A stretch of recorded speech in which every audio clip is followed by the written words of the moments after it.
बात करें रामायण की, तो रामायण की कहानी में जो रावण के वध का वृत्तांत है वो हर किसी को मुंह जुबानी याद है।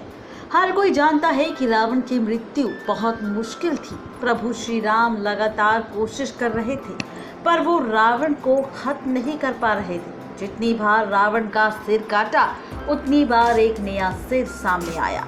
उस वक्त विभीषण ने श्री राम को ये राज बताया था कि रावण की मृत्यु तभी होगी जब उसकी नाभि पर तीर चलाया जाएगा। इसके बाद रावण की मृत्यु हो जाएगी। हालांकि कहानी सिर्फ यही नहीं थी। सिर्फ नाभि में वार करने से रावण की मृत्यु नहीं हो सकती थी।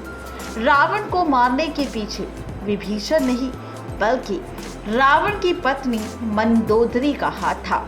जी हाँ, ये बात तब की है जब रावण और कुंभकर्ण ब्रह्मा जी की कठिन तपस्या कर रहे थे। रावण इतना प्रचंड ज्ञानी और विद्वान था कि उसने अपनी तपस्या से सृष्टि के रचयिता ब्रह्मा को प्रसन्न कर लिया था।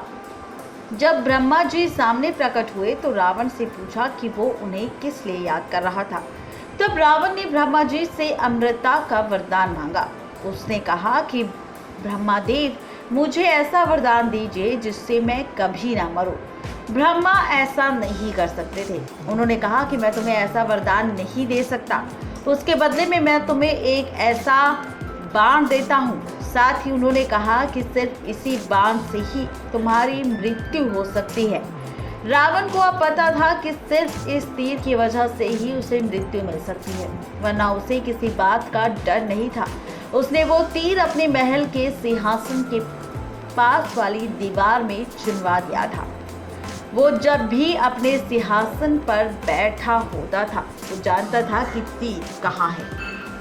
ये सच रावण के अलावा उसकी पत्नी मंदोदरी को पता थी। जब युद्ध का वक्त आया तब श्री राम रावण को मारने में असफल हुए। विभीषण ने उन्हें बताया कि रावण की नाभि में अमृत पान है, उसे किसी तरीके से ही नहीं, सिर्फ ब्रह्मा जी के दिए तीर से ही खत्म किया जा सकता है। उसे ये राज तो मालूम था, लेकिन ये नहीं पता था कि वो बाण कहाँ है। अब हनुमान जी का काम था बाण का पता लगाना और रावण का वध करना। हनुमान सुरक्षित नहीं है, कोई भी उसका इस्तेमाल कर सकता है। मंदोदरी परेशान हो गई, लेकिन उन्हें पता था कि रावण ने बाण सुरक्षित रखा है। हनुमान जी ने बहुत ही चालाकी से पता लगा लिया कि रावण ने बाण कहाँ छिपाया है। तीर का पता चलते ही हनुमान जी ने अपने असली रूप में आ गए और श्री राम जी के पास तीर पहुंचा दिया और रावण का वध करवा दिया। तो इस तरीके से मंदोदरी की वजह से ही हुई थी रावण की मौत।